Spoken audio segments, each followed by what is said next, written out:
Good morning and a very big welcome to Sustrax Live.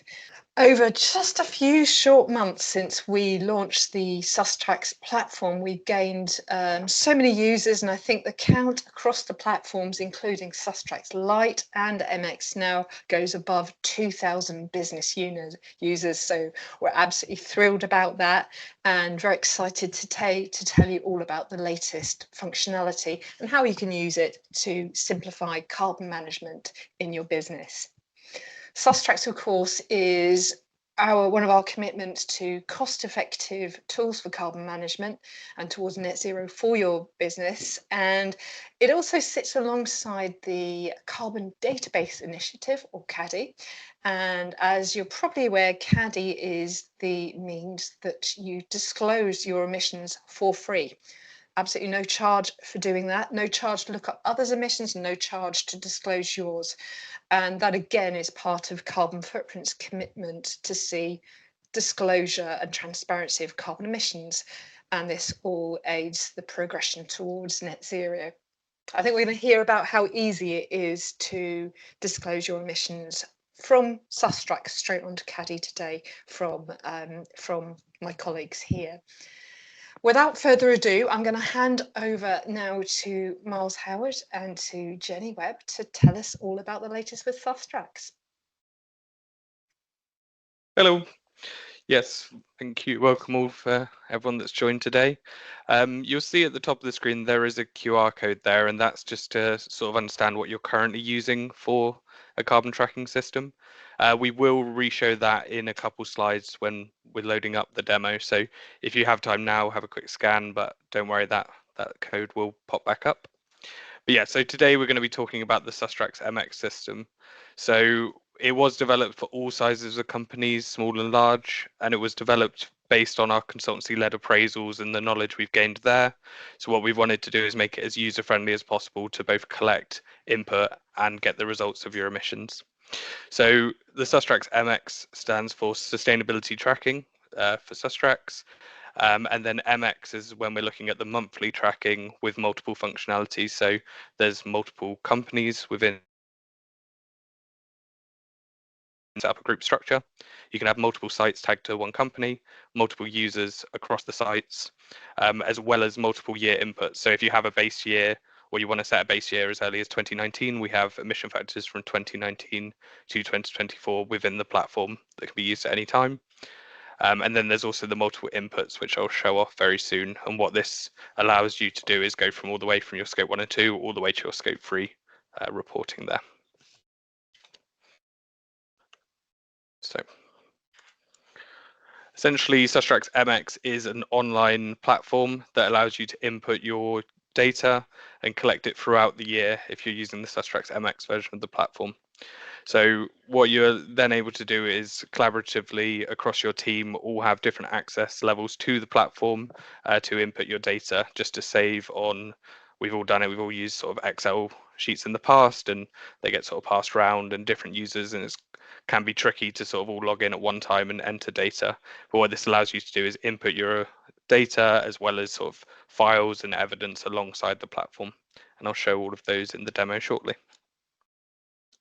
So one thing I want to quickly highlight before the demo, and I will show a lot of these within it, is some of the sort of key highlights of the tool. So what we want to be able to do is allow for these compliance and voluntary reporting standards. So it does cover the carbon aspects of all of the ones shown here, as well as following the greenhouse gas protocol for sort of scope 3 and scope 2 calculations. So by doing that, you'll be able to report to, as I said, all of the above, and track your emissions. And it does that for you. So you will fill in your data as you would, and it will automatically put it into the greenhouse gas category. So you don't have to sort of worry about that and link up there.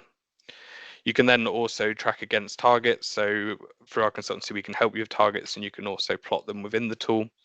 And then we have sort of the global level country specific electricity emissions factors. So this tool can be used globally and does have features sort of translations and stuff that I'll show you when we're in there. All of this then tailors out to being able to download the reports in CSV or your charts, so I'll show that. And then the tool has guidance notes, training videos, and everything built in.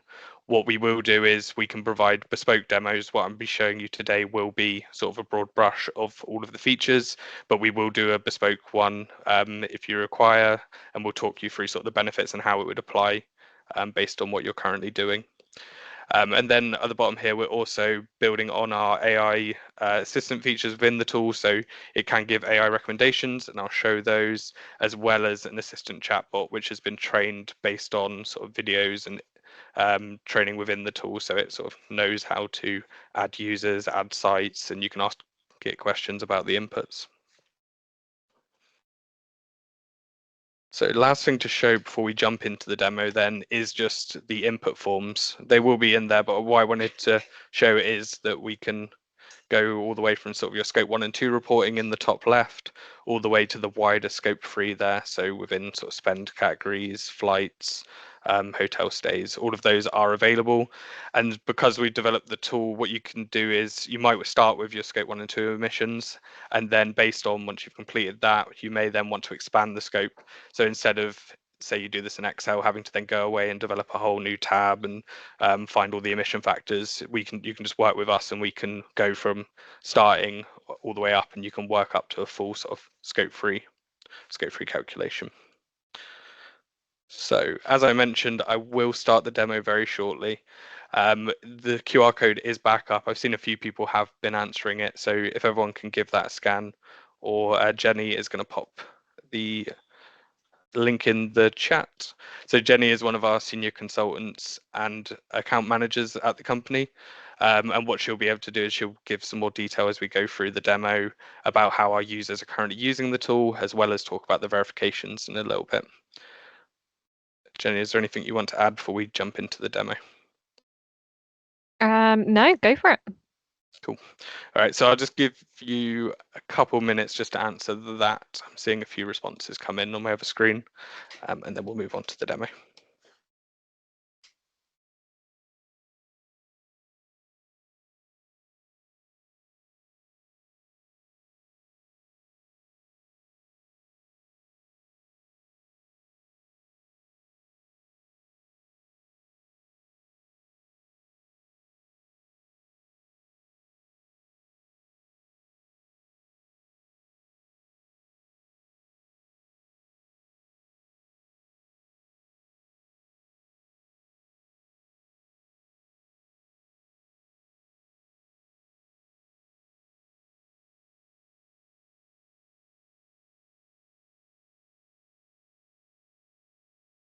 Okay, so I've got the dashboard page up now. What I will start doing is running through this. If you've got that link up and you haven't quite finished the survey, either quickly do it now or save that link and you can fill it anytime. So there will be a video recording of this session going up, and that survey will stay live because it's always interesting information. And all of that is just to sort of see what you're currently doing. And if later in our feedback form you request a specific demo, despite that being anonymous, we'll be able to help you sort of tailor what you want to see from the survey. So yeah, here's the dashboard page. So what I'm going to do in this session is I'm going to go through all of these sections. I'm just going to follow them down and talk through each part as we go through. And what Jenny will be able to help, as I said, is help provide some sort of bespoke details about what she's seen other clients use and how they use the platform. So on the dashboard page, this is what you'll first come to. There'll be a login page when you go to sustraxmx.com. And once logged in, you'll be taken here and you'll get a greeting and you'll see your emissions for your company so far through the year. So you've got your monthly analysis broken down by your different scopes, and your yearly analysis, as well as a target line to see how you're progressing. And we'll show in a minute how you can add that. You'll also on this page just get quick access to see your sites, how you're doing so far in the year, and straight into the inputs if you want to quickly jump into the tool and add emissions straight away. Jenny, is there anything you want to add here before we jump onto the next tab? I think it's just a stress really of the benefits of the monthly tracking. So if you have previously been monitoring your carbon footprint on a yearly basis, that is fantastic. We want everyone to do that. The monthly analysis just really allows you to see real-time data. So as the year goes on, what's happening, there's not that year lag or year delay. So if as the year goes on, you can kind of immediately see in this chart here if you're on track of your target or if you're absolutely smashing it. And we can even look at lowering your target. So that's a real benefit that you can see. The target line that you can see on these two charts were requested to us for adding on. So if you do have any ideas when you're using the system, by all means, let us know, because we do take that feedback on board. But it's just a real quick, easy glance that you can download these charts into your reporting as the year goes on for management to see or whatnot, to see progress being made. Yeah, that's really great points. So yeah, if we then move into the companies tab, so as I said earlier, if you do have a group structure, we can accommodate that, and you would see multiple companies here. For this case, we've just got the one company, and for a lot of users, that's will be what you have. Then within the company, you've got your company name, and you have your starting from period. So again, not everyone is January to December reporting, and we recognize that, so you can change that to what you need. And what is also quite nice about the system is if you do change it back, you can export your results for January to December and then move it back to your actual reporting period. So if you want to see two different versions, by changing that, it automatically updates your charts on the other pages. So you can sort of play between the two, but we'd recommend that you sort of set that to your starting from period that you mainly want to calculate based on. We then also have the data tags. So what this allows you to do, and I'll get into the inputs very shortly, when you input a piece of data, you can then add a tag to that information. And Jenny in a second will give you some examples of how our customers are using that, but that just allows you to tag it to different projects as shown here. We then have the additional data metrics. And again, I'll show you the inputs, but what these allow you to do is track any additional information you want to log in alongside the inputs that isn't necessarily carbon calculation related. So if you're looking at your products, you can put product number, potentially supplier name if you're wanted to track your suppliers within the tool, or potentially meter numbers if you wanted to track that for your electricity. So these are customizable and able to set up, and we'll work with you on a setup once signed off to go through these. And then the last one, and we saw that on the other chart, you can put your target in here. So this can be anything. This can be your 2030 target, so you can see how you're progressing, 2050 target, or it might be sort of an annual target. Maybe you want to reduce 5%, so you can, once you've done 1 year, put in a 5% lower number and see those targets there. Yeah, Jenny, do you want to give some how people are using data tags at the moment? Yeah, the data tags are really quite cool for data analysis.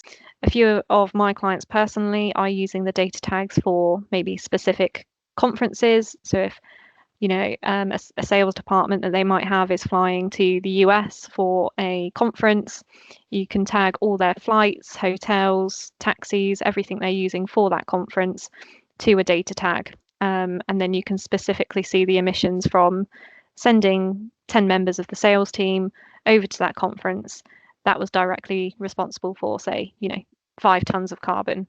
So that is really cool to see. And when we set you up on the Sustrax system, we would discuss, the most useful metrics for you to see. So, you can get the most benefit from it. But the data tags are really, really useful. Yeah. So as Jenny says there, we're constantly learning new things that people are using for them. It's really great to see, and we will always work with you. So all of this that I'm showing here, I'll sort of breeze through it, but we would have a bespoke session once you've signed off to actually talk through these. What would be your best case for tracking in data tags? What additional metrics do you want to track? Because it'd be quite daunting at the start to think, what do I want to track? And these can be added at a later date if you want to go back and retrospectively start tracking stuff. But this is just showing you some of the features here. So what I'll do is I'll continue moving down sort of these lists. So within the users, what you can do is you can have multiple users per site and per company, and all of them have their own login credentials and their own levels of permission within the tool that I'll show you. You also have two-factor authentication for security reasons. So it's secure there, so no one can sort of log into your account and change anything. So once a user's added, you can then set up their permissions. So on a per site basis, you can set them at different levels. So if you only want them to be able to view certain pieces of data, you can set them up as a viewer account. You can then make them an editor so they can add and edit data, or you can make them a site admin so they can actually change details around the site. or at the very top, there's then the company admin who has sort of access to everything. So a lot of people will set up sort of editors or site admins for their site managers, and then make them viewers for all other sites, so they can see how other sites are doing, but they can't edit that data or view or add new pieces of data for it. So it's just that level of user sort of hierarchy to help you sort of control how and who's inputting the data. We then have the sites tab. So in here, you can see there's 3 sites here. And within each site, you do have a long list of different countries, as well as sort of state-specific and region-specific factors for the US and Australia. So within these, you can have sort of multiple, we can have like global operations for all your different sites, and it will use the international electricity factors that we publish on our website to do that. We also would then have, there's a few customizability settings here for the sites. As I say, we would talk through these in a larger demo, but Jenny, is there anything would be good to highlight that your users are using at the moment? So the site tags are what we mentioned earlier on the previous screen. So, you know, if you've got shops and warehouses and offices, you can kind of group those together, so you can see all the emissions of offices versus sites, shops, sorry, versus warehouses, whatnot. However you want to see your data, which is really useful to group and report them like that. Your supplier factors, if you're familiar with market-based reporting, we can account for this here. So if one of your sites or a few of your sites are on fully renewable electricity tariffs, we want to show that in your reporting. So we would mark that site as a renewable tariff, meaning that's done for the year. And currency is really useful for tracking things like electricity costs or flight costs. So here, when we set up the site, whether it's in the UK or overseas, we'll mark it to that currency so we can accurately track costs of energy or travel or whatnot. And then by default, all the data in the system will be put into the categories of the greenhouse gas protocol. So I'm sure you'll recognise a few here from previous emissions reporting. But for any reason, if you did want to rename them, we can do here. But that would be a discussion with your consultant when we get started and set up your company on Sustrax. So yeah, this allows you to change and overwrite a greenhouse gas category for a site. So if you've got your scope 1 and 2 emissions for your own sites, and then you want to start tracking your supply chain, and you've got some upstream leased assets or purchased goods, and you want to track your manufacturer's emissions, it just allows you to easily set up scope 3 sites within the tool, so you don't have to look at the end and say, oh, this one, we don't own that site, so it's a scope 3 site. So again, all of this would be discussed with your account manager and consultant when you're setting the platform up, so not too much of a worry now, but we will show you those. We then have, you can see the company admins in this page and the intensity metrics.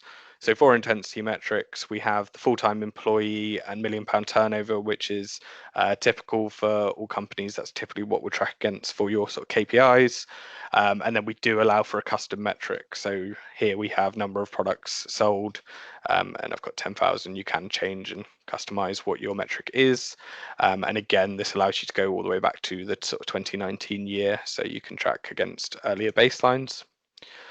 And the last thing on the sort of customer setup that we'd run through is the file storage. So you can store files on a site basis, you can store files on a company basis, and as you bulk upload data that I'll show later, they automatically get stored on the company side. And then you can store evidence files, up to 5 files per record, within every data input. So if I upload some electricity, I can upload the electricity bill, maybe a renewable energy certificate, maybe a meter reading image. So all of that can be stored in the system, and that will help when you're looking back and when we're verifying the emissions. So yeah, there is file storage built straight into the platform. Jenny, is there anything else you want to mention on sort of the customer setup, or should we go to the inputs? Yeah, no, I'm all happy. We've had no questions in the chat so far, so carry on. Yep. Awesome. So as I said, that will be talked through with you, and typically in the setup, we normally record that session as well, and in the trainings that we do for you. So if you get new members of the team and they need training, that's available. So here's the input forms that I showed off a bit earlier. I'm not going to run through all of these. As I say, we can do a bespoke demo to look at your exact client needs, but what I typically will do is I'll show off electricity and I'll probably show off flights.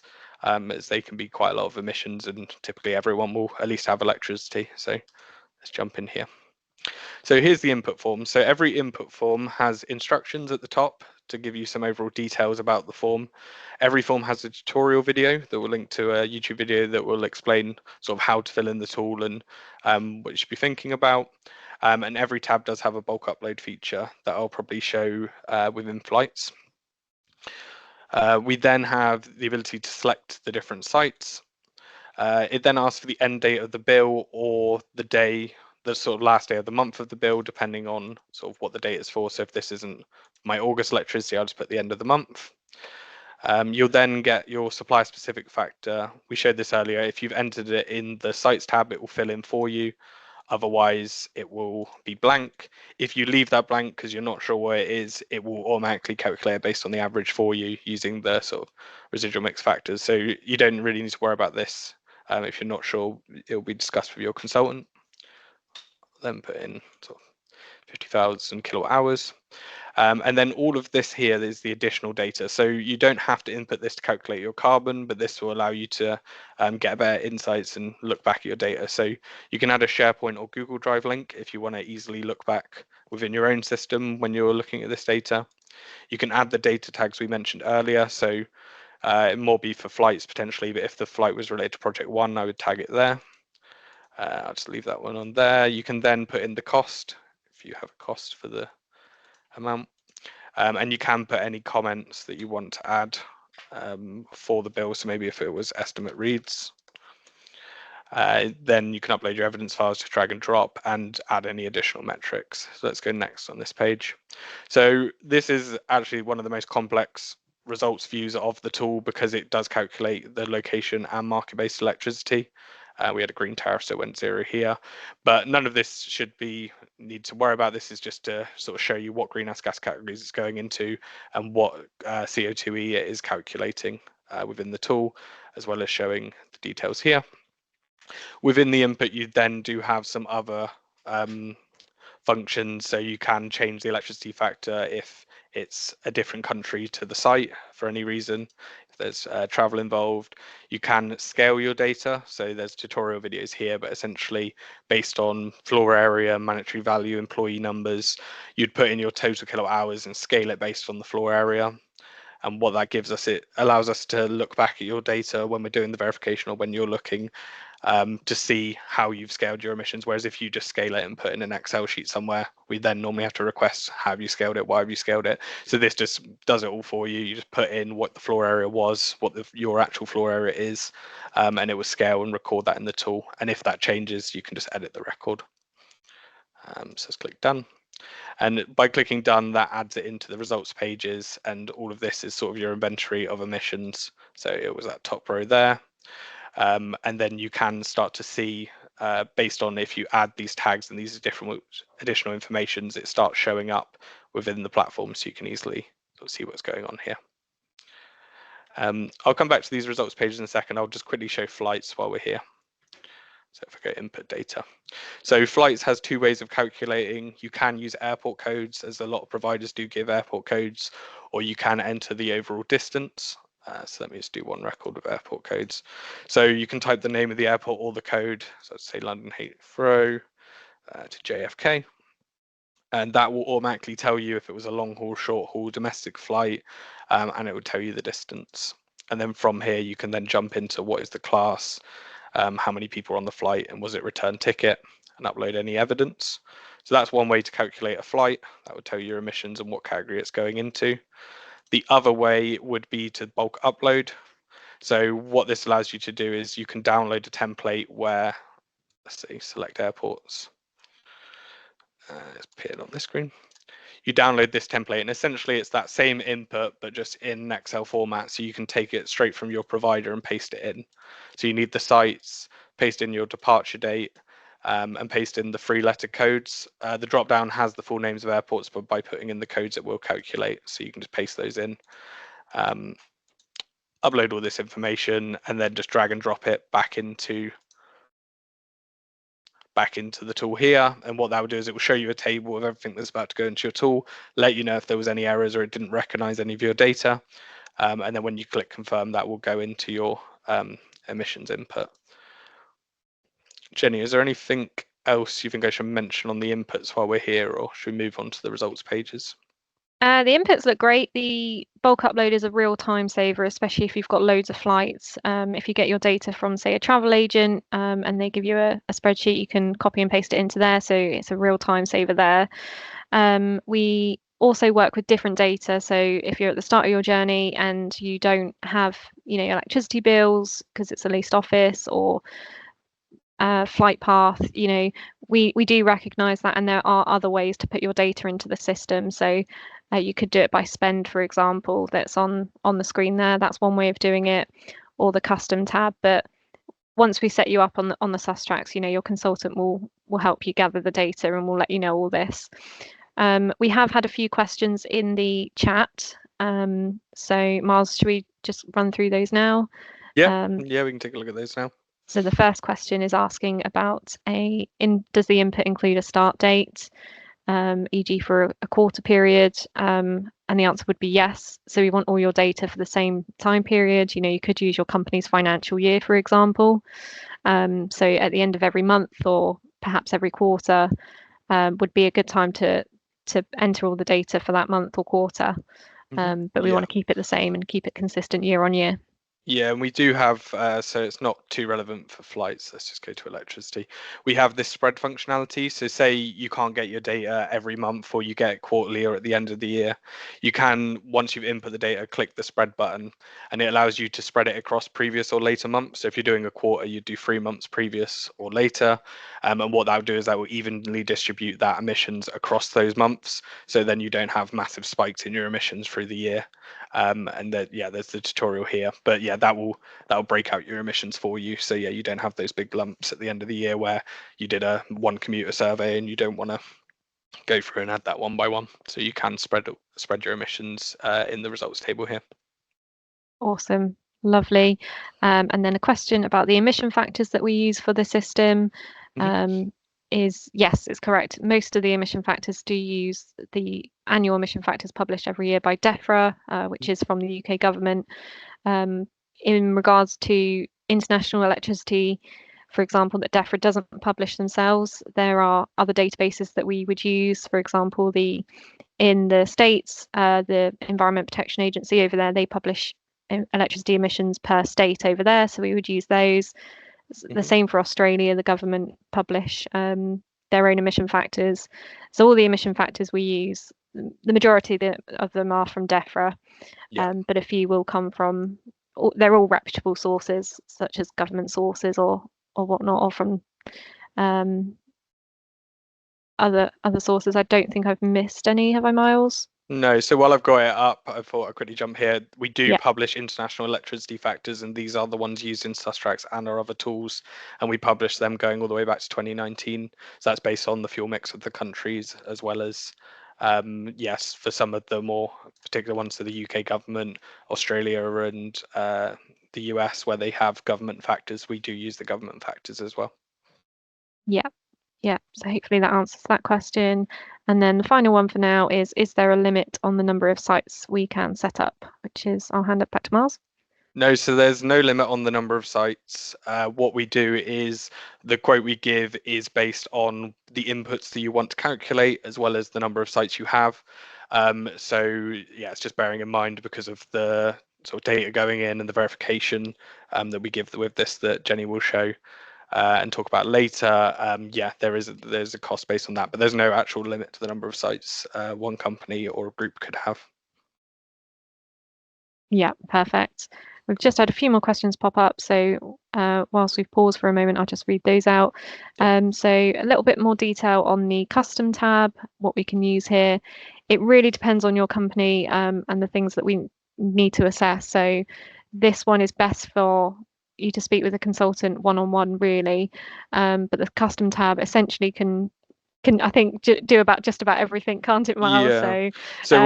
What this allows you to do is you can put in the total tons of carbon. So say a flight provider gives you the carbon, you don't want to upload all that into the system. They've just said it's this much carbon and this much emissions and Welsh tank emissions. You can just upload the totals and assign your own greenhouse gas category. But we'd always say discuss with your consultant first, because we often find that a flight provider may have given emissions, but they've missed off the welch tank or they've missed off the radiative forcing. So we may still recommend that you upload it into the platform either way. So, but yeah, this custom tab does allow you to enter your own sort of total tons of carbon for anything calculated off the system, or if you want to upload, maybe your baseline was actually 2014 or something. If you've been doing it for a while, you can upload earlier sort of totals for emissions into the custom tab. Yeah, and that same question just references the supply chain, which we would use the spend tab for, but yeah, this is a bit easier to discuss one-on-ones with your consultant. So more than happy to drop you an email after this call. That's absolutely fine. Just in the interest of time, though, I will carry on to the next question, which refers to different emission factors for legal compliance reporting for certain countries. This particular question refers to headquarters in France, so how to comply with French reporting and use French emission factors. So Myles, I'll hand back to you on that one. Yeah, so it uses the DEFRA factors for most of the normal calculations. And then, as I said, it would be country-specific factors for the electricity. So if there's one that you need for the platform when you're signing up, you can let us know and we'll check and make sure it's using that. But yeah, I think we should move on and jump to more questions at the end. I just don't want to run out of time on the sort of demo and the verification parts. Yep. We'll hit a pause there. Yep. Yeah, so sorry if you didn't get your question answered. Like I say, we can do bespoke demos and run through all of these tabs for you. But yeah, let me just quickly proceed here. So one thing I want to show, and this did come from the customer feedback that using the tool, they wanted more visuals for breakdowns of results. So we've added breakdown tables to every input.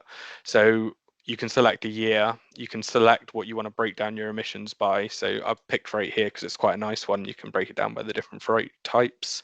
And then you can actually sort of look at, oh, I want to see it per records entered as a count. I want to see it in carbon. Potentially you want to see it based on the fiscal year rather than the months. So essentially this just allows you to quickly split out emissions based on what's been entered. And then these can also be exported here. So you can get the screen. You can then use these and sort of show these off to people and put them in any company reporting. The table below also allows you to export the data in an Excel format if you want to make your own charts and graphs and do your own analysis. So all data input can be exported from these tables from here. So let me just go to the overall results. So that's the breakdowns. We then have the sort of analysis pages. What these allow us to do is to see your overall footprint. So you can, for the years tab, split out by the different sites. You can do some of these reportings are showing up here, and as we say, we're constantly adding to these. So there's a couple UK ones here, as this is a UK company that's set up. So they have SECR and PPN buttons here that will allow them to click that reporting type, and it will show them what they need. So for SECR, it will pull out the overall kilowatt hour consumption because that's needed alongside the carbon, and PPN will just focus on the 5 key greenhouse gas categories that are needed for that. So yeah, they'll do that for you. You then have ability to include and exclude your welch tank emissions. I won't go into too much about what that is now, but if you're not familiar, that's something that we'd sort of tell you about when you're using the platform. But essentially, it's your supply chain and further scope 3 emissions of fuels you use. And then you have the ability to split out by location and market based and see your reporting type. So GHG is the greenhouse gas protocol, categories and emissions are based on the tabs you enter the data for. So if you enter flights in emissions, it will show as flights, but in GHG, it will show as sort of business travel, greenhouse gas reporting. So I'll quickly show both of these. So let's do emissions first. Also, while you're using this, you can save your options. So if you always want to see your market base because you've got renewable energy tariffs, you can save that option. So yeah, so here I'm on reporting type as emissions. And what I can see is if I go emission source, I can see my breakdowns in my charts and my different pivot table pie charts. And when I go down to my results, I can start to see my emissions. So scope 1, I can click here and go straight to the refrigerants tabs, but I can see all my totals and export them here. And then if I switch to the GHG version, this will then combine those into the fewer GHG categories, mainly the scope 3 ones here. So if you're reporting to CDP, it's quite a common one right at the moment because the deadline's coming up, or any of the other reporting boundaries that require greenhouse gas protocols. This will sum them all into one place for you, so you don't have to sort of say, oh, flights is in this one and that's in that one. It's all just in one place for you. Last couple of things on this page, we have the metrics shown here. So you have emissions per employee, turnover, and product output that I showed earlier. And we do have on the bottom of this page the AI recommendation section. So what this does is it doesn't send any of your company information to the AI. This is mainly focused on giving reduction recommendations based on the emissions that you've input. So here's a response that was generated that recommended green procurement policy because of the high emissions from my supply chain. So by clicking the generate recommendations, you will get recommendations there. What we also provide is a verification service where we would then provide our own recommendations more with the knowledge of your company behind it. But this is just to give you sort of interim ideas based on how we're seeing your emissions sort of go up. And another thing to show the AI assistant that's built into the tool. So what this allows you to do is ask questions as you're using the tool. So how do I add a new user? And as I say, it's trained on the tool, so it knows what buttons to click. So it'll say use your users in the sidebar, click the add button. And then it will also, if it's not sure on an answer, it will recommend you come to us, or it will recommend who might be best. So if it's more about your calculation, it will tell you to go to your account manager, and if it's more on the actual functionality of the tool, it will probably recommend myself or one of the sort of development team to get in touch with. The only last thing on analysis is just to show you these breakdowns. As we said earlier, kind of same functionality, but it's just really great to see your emissions on a monthly basis and just split out, export at any time and get those views. So emissions by sites, emissions by greenhouse gas category. So again, I can see 3.1, what parts are going into my 3.1. So it's my paper, my bulk materials, my spend all make up my 3.1, and a breakdown by sites. That's handy. And the last couple here are the data tags. So again, we'd set these up with you, but as Jenny mentioned earlier, this may be project one might have been an event where we did loads of travel for it, and you can see what scope one went into that event, what scope two went into that event. So you can pull those out. And the last one there's site tags. So we've got division 1, 2 and a test tag. These might be offices, warehouses, and something else, but what it does is you might have 4 sites that are all offices and you just want to see the office total. That's the best way to describe that one. So I know I'm flying through here, but I do want to leave questions for the Q&A at the end. So last 2 tabs quickly, we have the combined results. This puts all of your data you've input into one place where you can export, do your own data checks, or put it within a Power BI system, or it's just a place where you've got all your data in one area. I will export this because I'll show you that. Because what it does is it breaks out all your emissions into one table, and then you get a number for the data, and then you get a tab. So refrigerants, they're number 515 on the original tab. So you can sort of do your own data models and break out, but you get all of your inputs in one place, sort of a massive annex of all of the data entered. And the last thing that I was going to show is the FAQs. So we constantly update these based on questions. We may even have a few questions here today that we may add. And what these do is they give you ideas on methodology, general questions, and then different tabs and sort of jargon busting and details on sort of the AI and what data is sent to it. So what we often find and what users love about these are when they get a question from a supplier that says, how do you calculate your emissions? Or what are your direct emissions?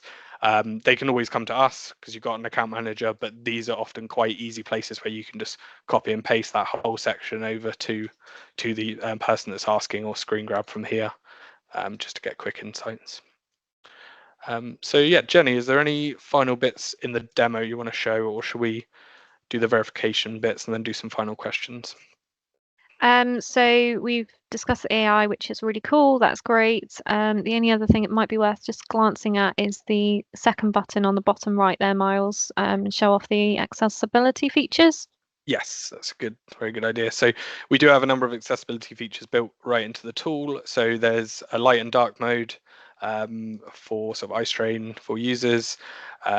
We then have a accessibility feature where you can set default zooms and font styles just to allow better reading of the tool. We have Translate that's built into the tool, so this will stay between instances. Just choose one.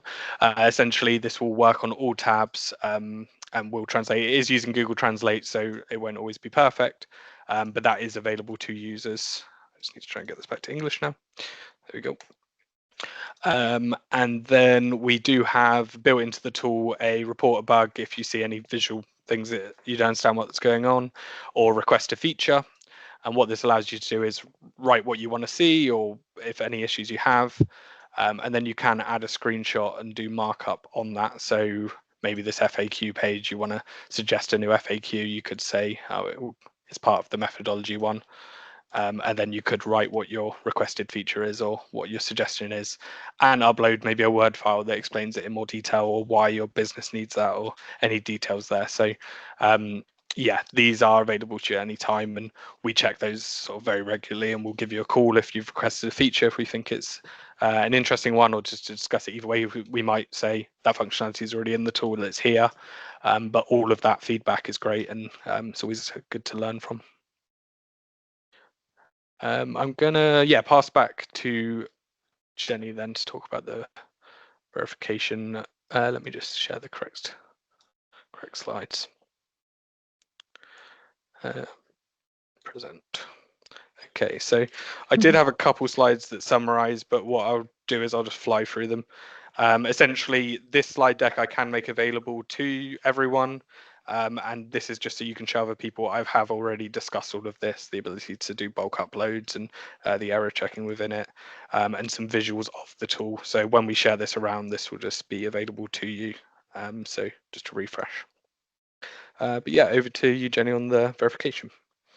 Yes, thank you so much, Myles. That was a great demo. So the idea of the verification is once we've got your data into the system, we really want to check it and make sure that the data you've put in is good enough, it's coming from accurate sources and whatnot. So once we've got 12 months of data into the system, you'd work with your consultant and we'd complete a verification of your data. So this verification would be led by us on our side. It follows the Greenhouse Gas Protocol and Part 3 of the ISO 14064 standard. This would allow you to get a report from us to say, we've checked all your data, we're happy with it, it's come from good sources, any estimations were appropriate. So you get a report from us and this lovely CO2 assessed organisation logo. So you can show that off, you could put it on your website, in your marketing materials, and show off the fact that you are measuring your carbon footprint and you understand it. Next slide, please, Myles. So the benefit of the verification is it allows you to have real confidence in your numbers and that you've had the independent check on your figures. So any data that you're using, we'll ask to see where it's come from. So are you using utility bills? Are you using travel reports? Where has the data you've put into the system come from? Because we don't want a load of estimations. We don't want to be making up the data or anything. And it's really a sense check to make sure that it's correct. So one very common error that we find is gas bills, for example, are typically reported in meters cubed, but a lot of the time it will get entered as kilowatt hour. So it's a very simple human error, but those are the kind of things that we're looking out for. And it just gives you more confidence in the numbers that they're correct. And it allows us to get to know your data as well. So we can suggest how to record things better and improve the accuracy of your assessment. As well as any assumptions that you've made. So we hopefully can reduce those going on and get your data a lot better. It also allows us to say, with your data at the moment, you really should be recording, say, more of scope 3. So if you're not recording certain elements, we can recommend that and the data that we need to do that. So once we know your footprint, it's a really good idea to publish your data and shout about what you're doing. So the blue square on the screen, CaDi. So this is a completely free database to use. So once we know your carbon footprint, we can add it to this CaDi database. And what we're trying to build is a reporting platform for hopefully as many companies as we can to disclose their carbon emissions. And it can help you be held accountable and hopefully reduce your emissions, but it can also be really useful if you're looking to have a new supplier. So are they already looking into their carbon footprint? And CaDi, if they have got details of a net zero target or a carbon reduction plan, you can see that on the system. So when you're procuring a new supplier, that can always be a good thing to check as well, and will also help you reduce your own Scope 3 emissions. So if you are interested in CaDi or anything like that, by all means, let me know in the chat and I can send you a lot more information on that. I just want to whiz through in the interest of time. Thank you very much, Myles. So at this stage, whether you're quite experienced in carbon footprinting or whether this is a completely new and perhaps a little daunting experience, we will try to make it as easy as possible for you. So we've got a lovely team here that a few of them are on the screen planting trees. We want to help you as much as we can. So if you do work with us, you will have a designated consultant that, you know, will take you through that process. We'll handhold you through completely if you want to, that's absolutely fine. And they'll be on hand to answer any questions that you have whilst you're up and running on the system or just getting going on it as well. Anything else I have missed there, Wendy or Myles? All happy? Perfect. No, So Great. just to summarize very quickly, Sustrax MX is a really user-friendly site to start tracking your carbon footprint. We did spend a lot of time developing this system, so we really wanted to make it as easy as possible because we know not everyone is experienced and, you know, might not be familiar with certain jargon in the climate and sustainability world.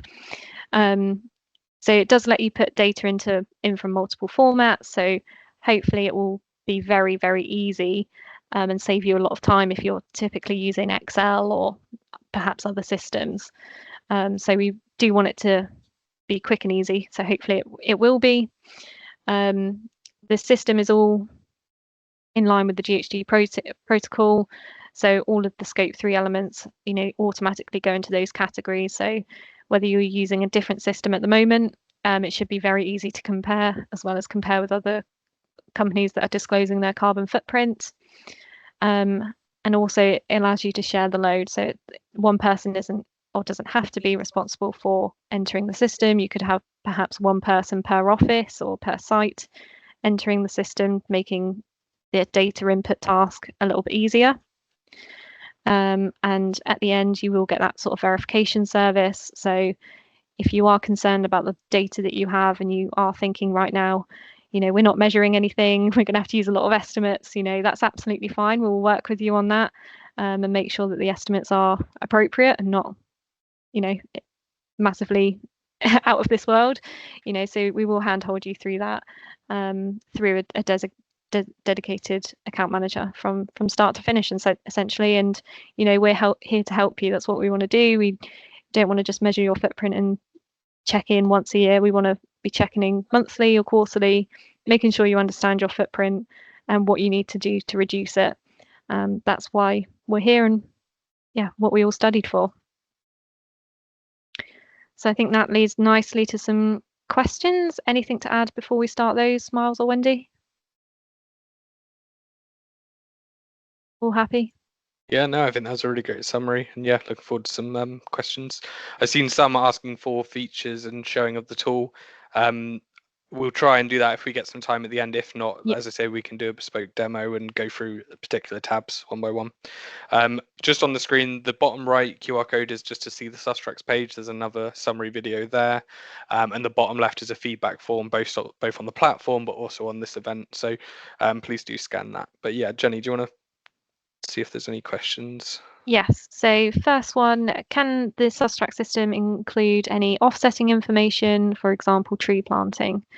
So correct me if I'm wrong, Myles, but it's sort of dealt with separately. So Sustrax is primarily just for your carbon reporting. Yep, and then we do have, so you can enter your company details and you can enter any additional ESG documents. So if you've done offsetting, you've got certificates, I would recommend you upload those into the platform, because when we verify, or if someone comes along and says, oh, can I see your offsets, I would recommend you have those stored in either the company or the site level as I showed. So you just have that quick accessibility to those files at any time, so you can use it as your sort of data storage place. Yeah, Perfect. The next question from Cher. I think I'll get back to you privately on that one because that sounds interesting, but also quite a bespoke question. So I will get back to you, Cher, after this call. So I see your question, but I'll come back to that one. And the next one from Alex. Does the Scope 3 use a top-down approach to carbon emissions? For example, pounds to CO2, or is it more complex than that? So it does allow the multiple levels. You can do the spend assessment, and for a lot of people, it is a good place to start. So if you don't have the exact weights or details around emissions, you can use the spend. But then what we'd recommend is, in year 2, or as you get more information, you would sort of net off that spend and start putting in the sort of bulk materials tabs and into those different tabs that actually allow you to calculate the exact emissions, not the sort of estimate based on spend. But as we know, that is an approved greenhouse gas protocol method, so we do allow for the spend calculations, and we do recommend they're used. Perfect.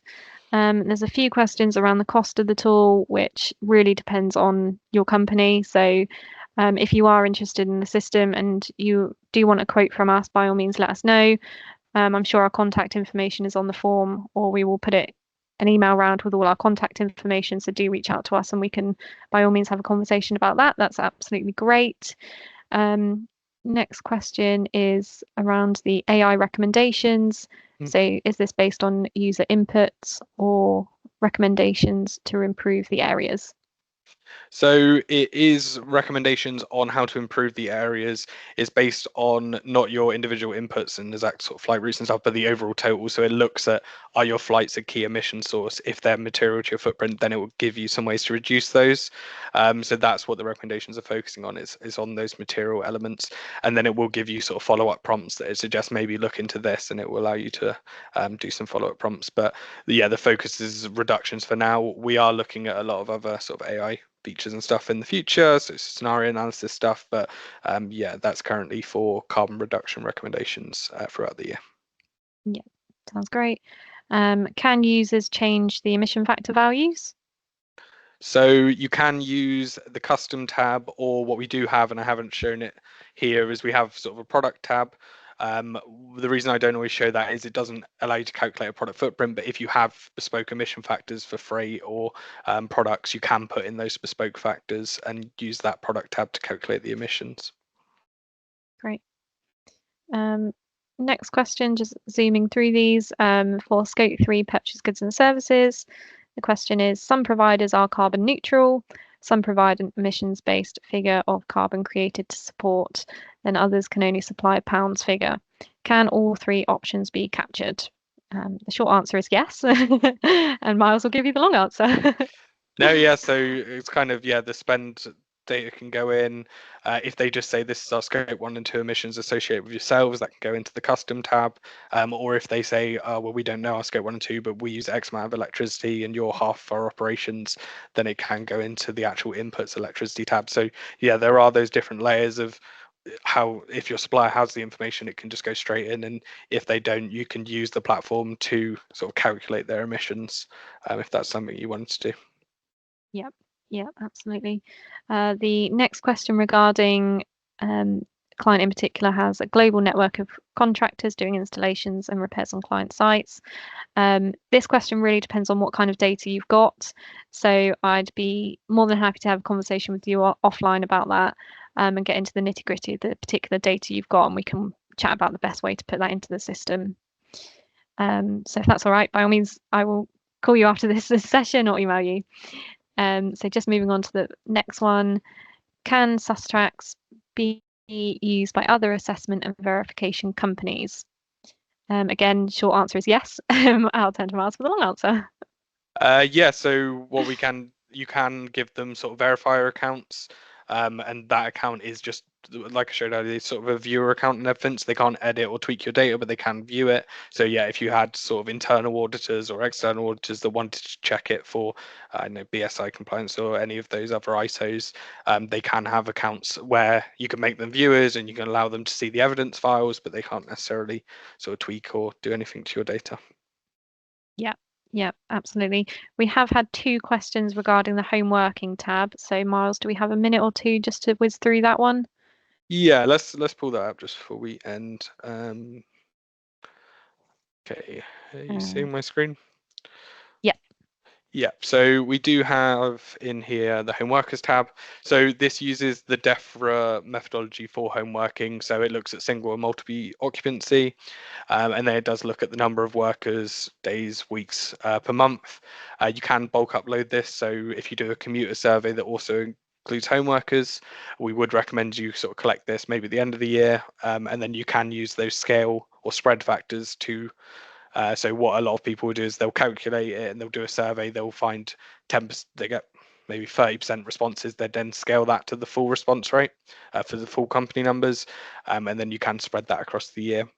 The other thing we do sometimes do is if you've got a small company and everyone's home working and you don't necessarily want to use the DEFRA factors for home working, you can sort of set up sites as normal sites and put in the home workers' actual electricity and gas if you wanted to go sort of with the exact numbers. But we understand and we follow the DEFRA method of you can't always ask for that information or it's not always available easily. So yeah, this tab is more using the DEFRA method there of home working. Yeah, perfect.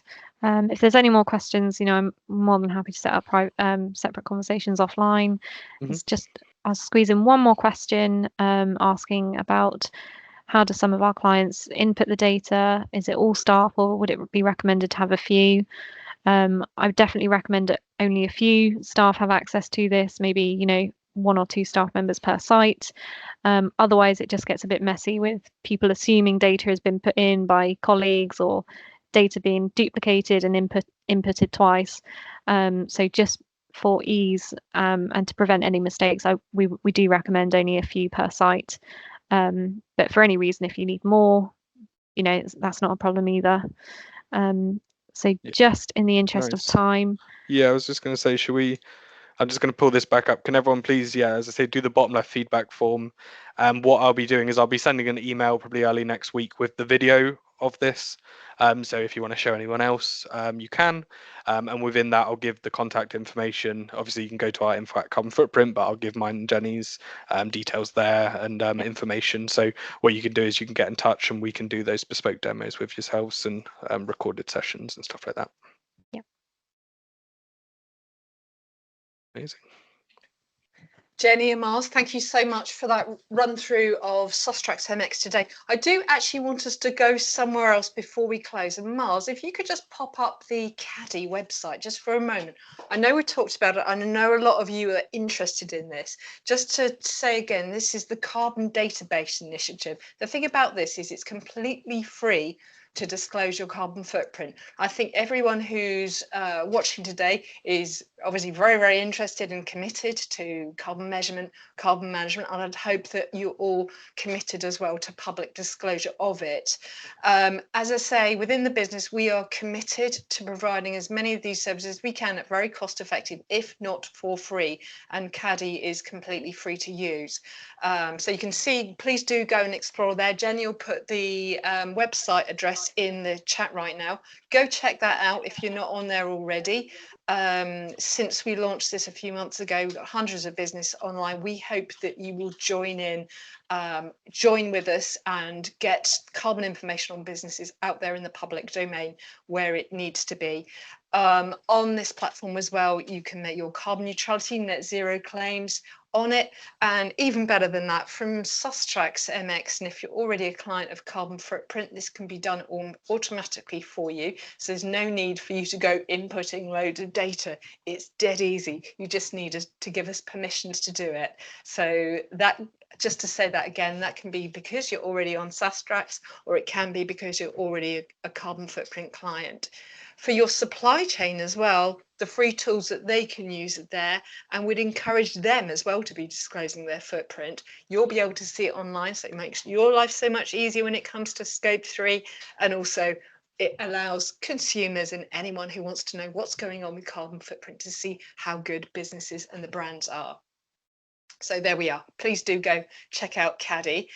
Myles, if you want to go back to your those QR codes on the last page there, that would be great. Come back up. I hope you've enjoyed this morning. I think we might be going a little bit over here. The YouTube video will be coming out in the next day or so. We'll have lots of the links as well in the description. Those QR codes will remain live as well if you want to have a think about what you want to feedback with those. So thank you so much for joining us today, and we look forward to seeing you on the next one.